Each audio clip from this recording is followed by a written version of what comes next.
It's time to rip the cover off what really works to ditch addiction, depression, anger, anxiety, and all other kinds of human suffering.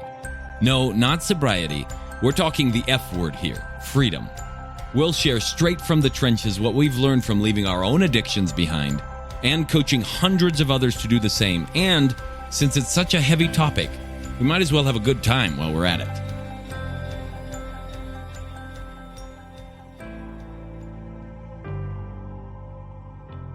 Welcome back to the Alive and Free podcast. Today, let's talk about something that is, I've probably mentioned it a few times, but I think it's going to be a really, really profound exploration for anybody who's looking as a parent, trying to figure out how to raise their kids, who is a person who feels stuck in their life because they feel like there's so many rules on the outside and whatnot. And what we're going to look at is rules themselves, particularly how to graduate from or transcend the whole process of being ruled, okay?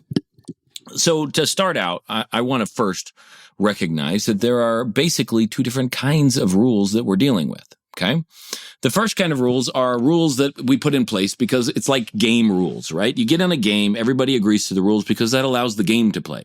Have you ever been in a game where somebody didn't like the rules or they had their own house rules and they kept playing different than you? How did that go? That's, especially people that are really resistant to the rules or complain about them all the time or complain about the way things are going. They're just not as fun to play with. Doesn't mean they're bad people, but at a certain point, you or me will probably get fed up with playing with them unless they're like family and it's required or something else like that. But it doesn't necessarily make it a pleasant experience.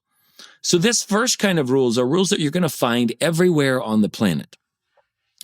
There are traffic rules. There are rules inside of schools, rules inside of classrooms in schools, rules inside of each home on the planet. Every parent makes a set of rules for their kids and so on. There are rules everywhere, and a great many of them, not all, but a great many of them are simply in place just so that they're process rules, right? Just so that everything works smoothly, so that everything runs better.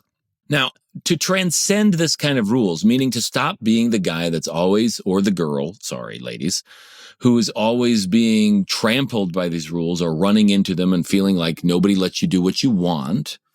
The way to do that is the same way that you would do it if you were going to play a game. And I don't mean just board games. If you're going to go play soccer, there's a set of rules there, right? The rules are in place so that everybody's like, cool, now we know what we're doing. Now we can throw ourselves into the game and just have a good time, have a really good time.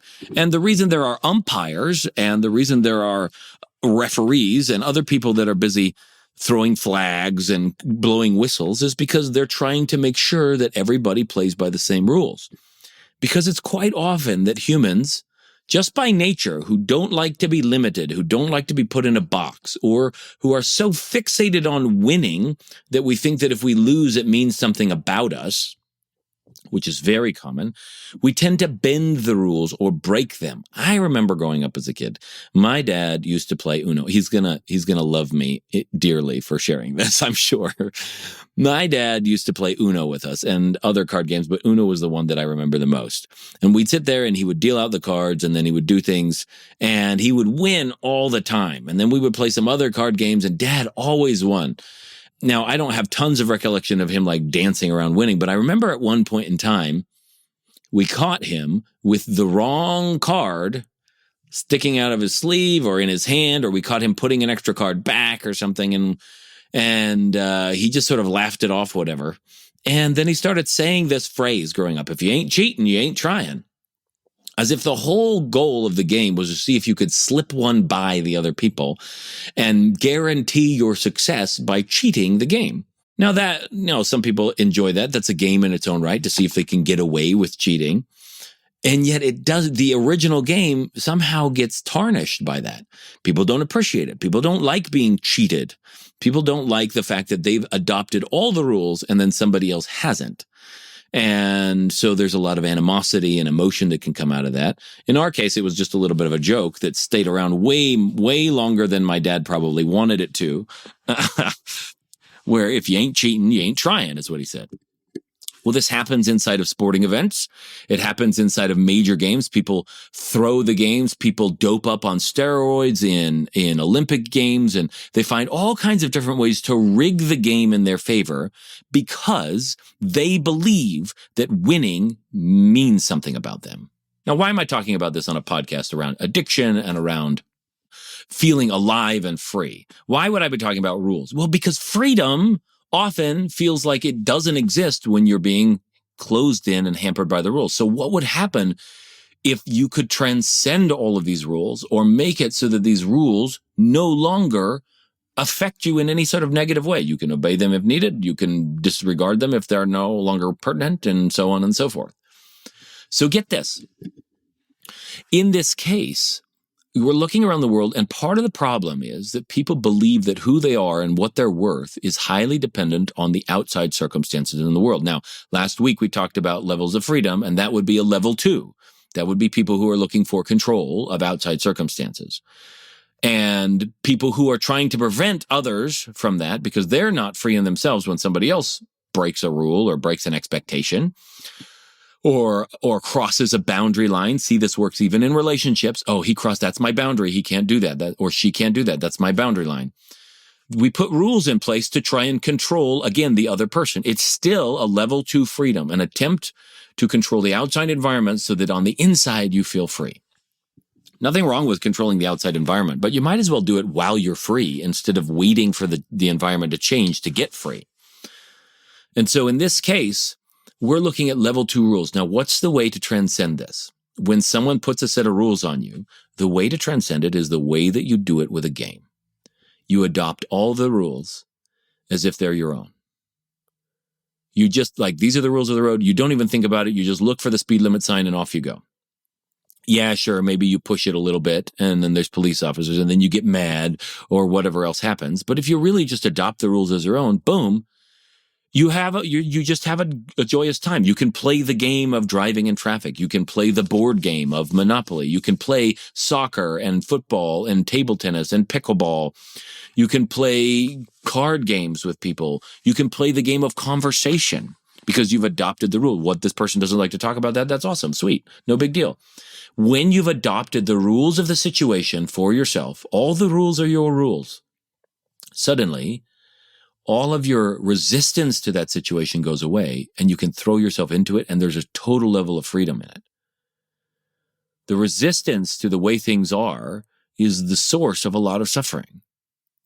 So this first layer of rules, this first kind of rules, the make everything run better rules, these are rules that they can no longer affect you the minute you adopt them as your own. It sounds counterintuitive, but Bob, I don't want people putting rules on me.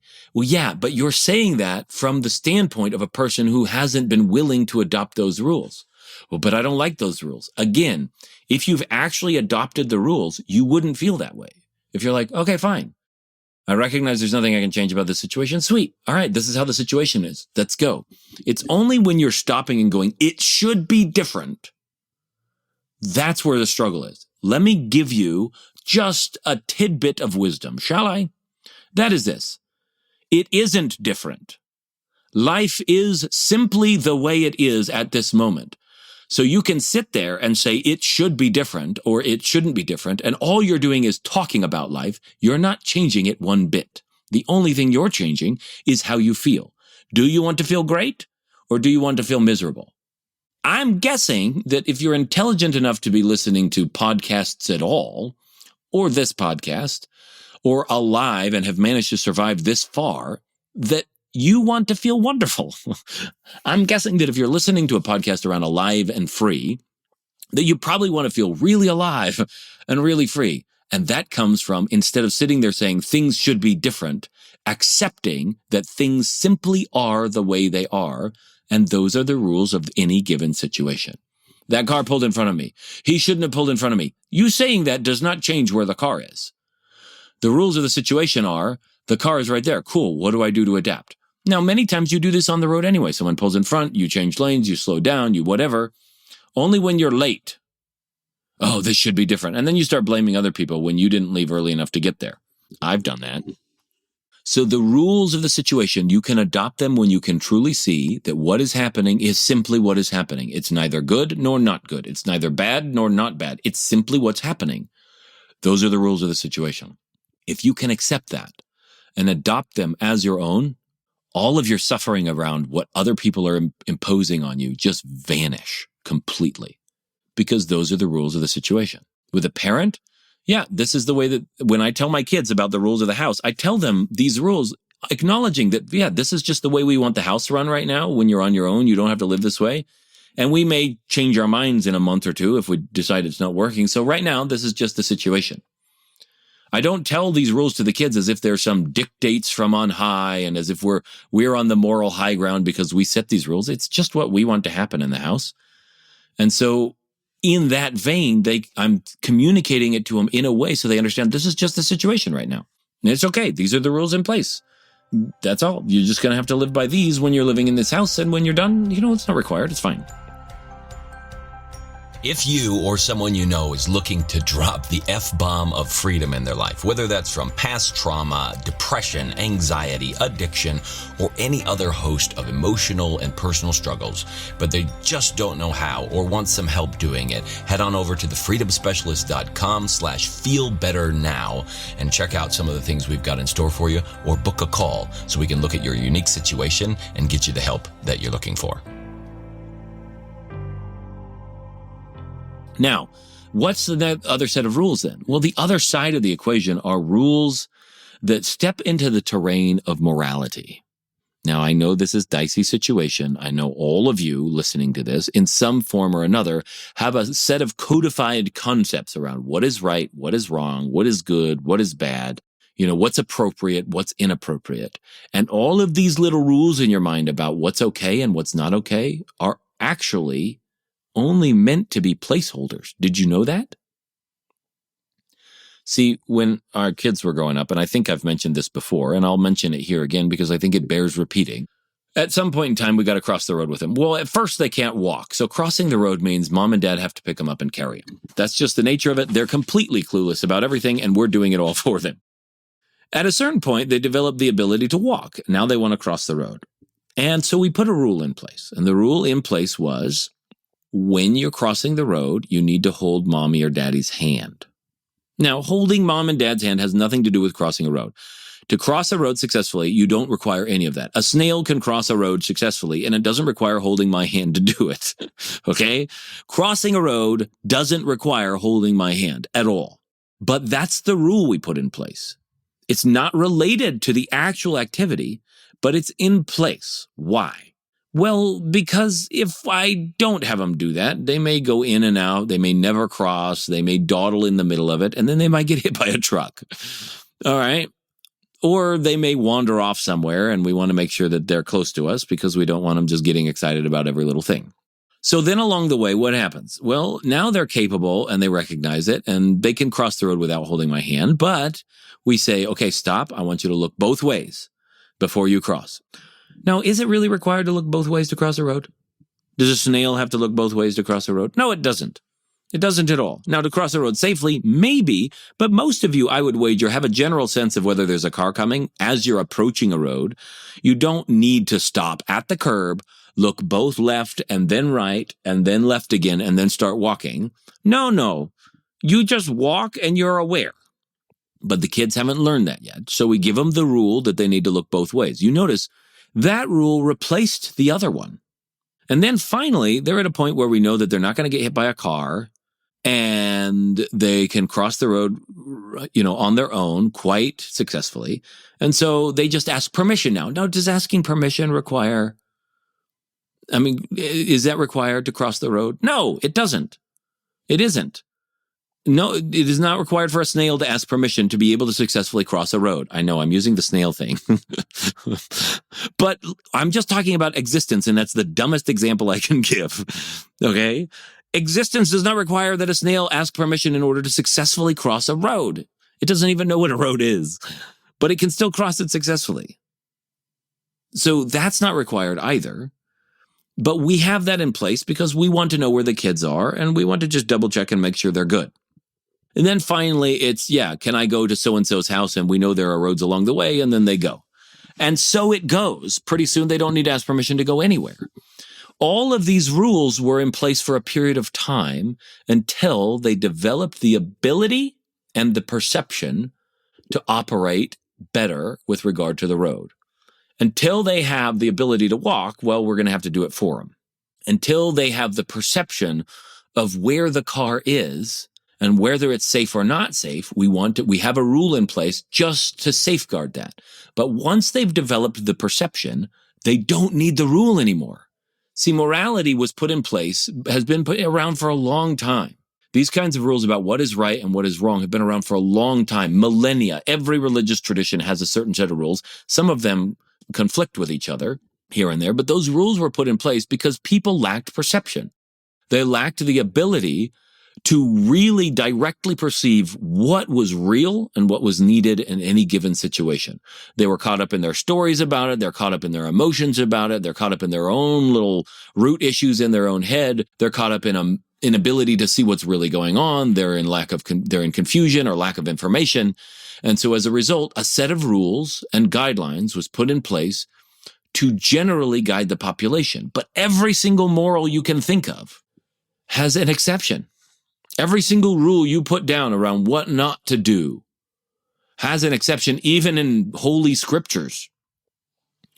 God impregnated another man's wife in the New Testament.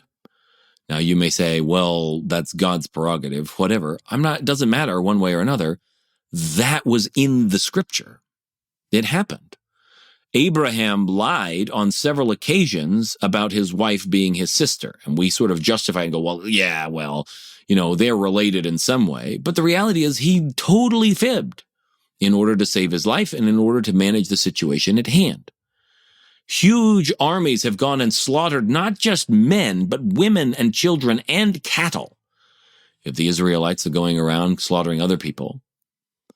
So all of these things that we're talking about that are heinous, they're not. Incest happened with Judah and Tamar to a certain extent, right? She dressed up like a prostitute, totally misrepresented herself, disguised herself, and deceived him so that they could have intercourse, so that she could have a child because, well, her husband had died and she hadn't had any children and nobody had given her away to a new husband as according to the law or the rules or the morals were there. And so she took matters into her own hands, yada, yada. When she's called on the carpet for it and she shows him Judah's signet ring, all of a sudden he says, she's more righteous than I am. She's not condemned for the action that she did. Every moral that we have in place, every rule that's there, as good as they are as guidelines and as needed as they are for toddlers who can't yet figure out how to walk or cross the road safely, at a certain point, they have to be transcended because every situation requires not a rule, but a perception. So most people, when we grow up, we're busy memorizing all the rules. What's right? What's not right? Mom, he did this. He's not allowed to do this, or she's not supposed to do that. We're memorizing it because we get rewarded for obeying the rules. Not just rewarded by life itself for safety and for what the rules are intended for, but rewarded by parents.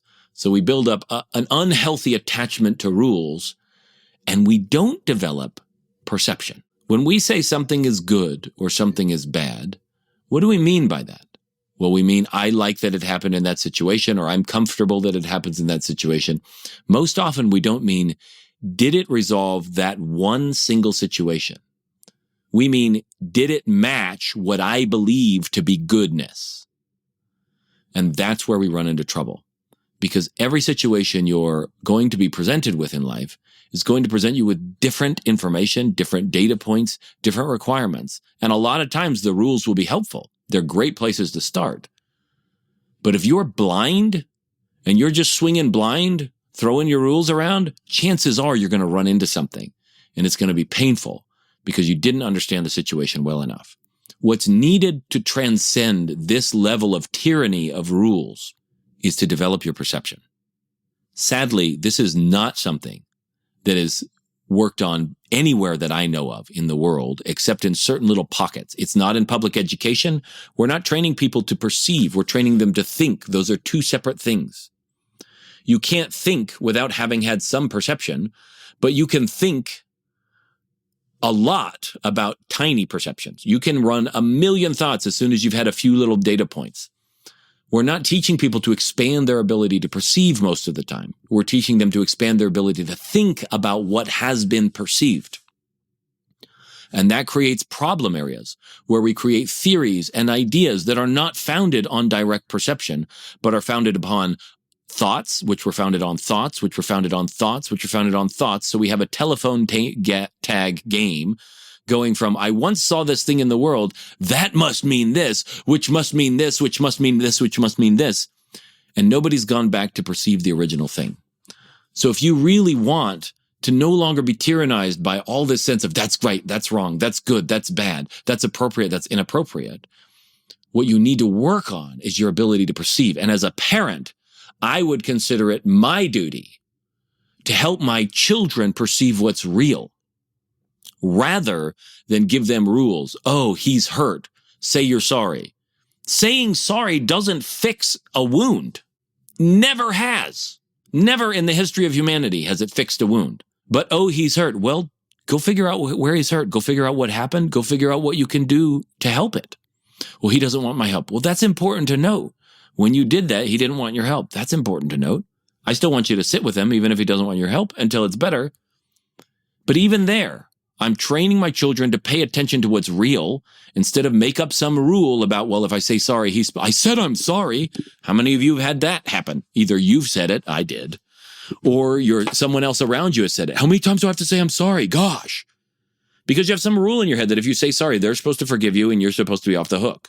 That's not real. That's a rule made up for children at first to try and help them see that they should pay attention when something they've done has caused injury or harm. But then it's gone off the rails and it's used just as a story in its own right to where companies and presidents and CEOs are getting on and making public apologies for stuff that they've done instead of changing what they've done, instead of resolving the situation. Many times a public apology is all that's ever done and nothing else has changed because we've trained ourselves with the rule that you say you're sorry when you did something wrong, instead of you pay attention and you get in touch with your humanity and you act like a human being in a situation and you fix things if there's a struggle.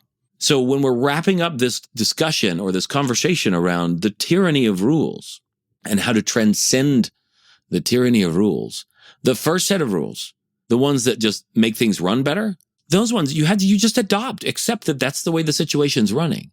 The second set, the ones that are around judgment, that's good, that's bad, that's right, that's wrong, that's appropriate, that's inappropriate, that's okay, that's not okay. Those ones, to transcend that, you yourself have to learn to perceive better. And when you perceive better, you'll likely note that someone else's rules are also happening. That's part of the situation. Oh, that's a person having some trouble. Let me look and see what's there and see how I can help.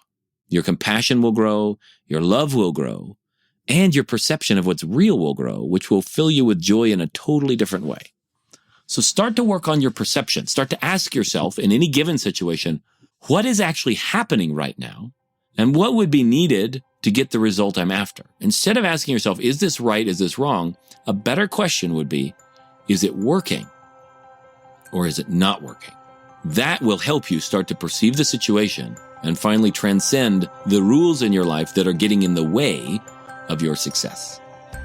And that's it for today's Alive and Free podcast. If you enjoyed this show and want some more freedom bombs landing in your earbuds, subscribe right now at wherever you get your podcasts from. And while you're at it, give us a rating and a review. It'll help us keep delivering great stuff to you. Plus, it's just nice to be nice.